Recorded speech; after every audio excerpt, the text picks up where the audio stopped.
New York State passed a new law called Raise the Age, and Governor Cuomo signed it. What does it mean? Well, it means that juvenile offenders who are currently housed in adult jails need to be moved to a detention center for those under the age of 18. This directly impacts 79 youthful offenders, 16 and 17 years old, currently being housed at Rikers. Now, the state gave everyone a deadline of today, October 1st, to make it happen.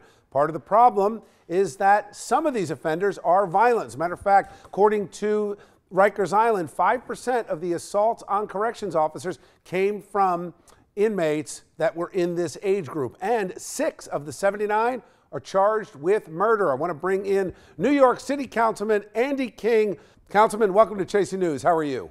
It was an honor and a pleasure again to join you in a conversation that's designed to help out 16 and 17-year-olds. Have there been a lot of missteps in this conversation? I believe there have been. That's why the Juvenile Justice Committee, which I chair, sent a letter to the governor and the mayor asking them to delay this process. And yes, you just talked about some numbers that people can be concerned about, those who are young people who are very violent. I would ask that if they are super violent, then we need to make sure that we have them in an environment that helps them rehabilitate themselves. And if Horizons doesn't meet those needs, then maybe we don't transition them there. But the law requires them to have them off this island. Councilman, let me ask you, on the other side of this equation, you've got young offenders younger than 16, could be as young as 14, 15. What danger could those offenders be in if you move the potentially violent or the ones that have a history of violence into a youth detention center which doesn't have the same level of security and restrictions that Rikers Island has? Well, that's been the conversation all along. And I've asked, I said, what are we doing for those who are super violent, whether they're 13 or 14? We still have a big issue in making sure ACS and workers are ready to receive these young people coming off of Rikers.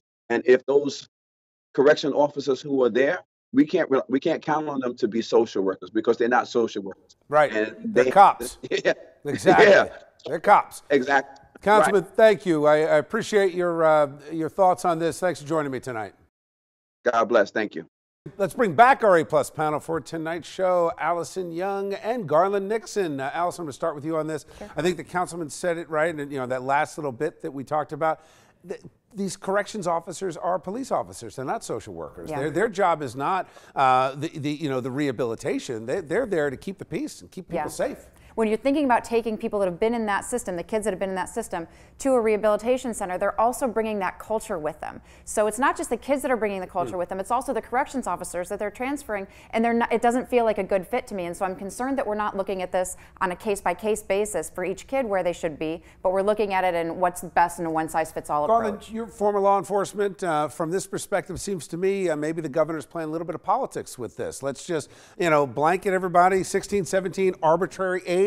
Shift them over without regard for the safety of the officers, safety of the other kids. What are your thoughts? I think that if you look at it long term, one of the issues here is that you've got young people who have a short life of crime. And I think in the long term, if you want to rehab them, I mean, even if somebody at 14 gets 30 years, they're going to be out at 44. So these people are going to get out. It's how can we make sure that they are not subjected to, the worst lifelong criminals and lessen the probability that they'll be repeat offenders. And that's about the safety of everyone here. So I think that's a good idea from that perspective. Okay. Thanks, guys.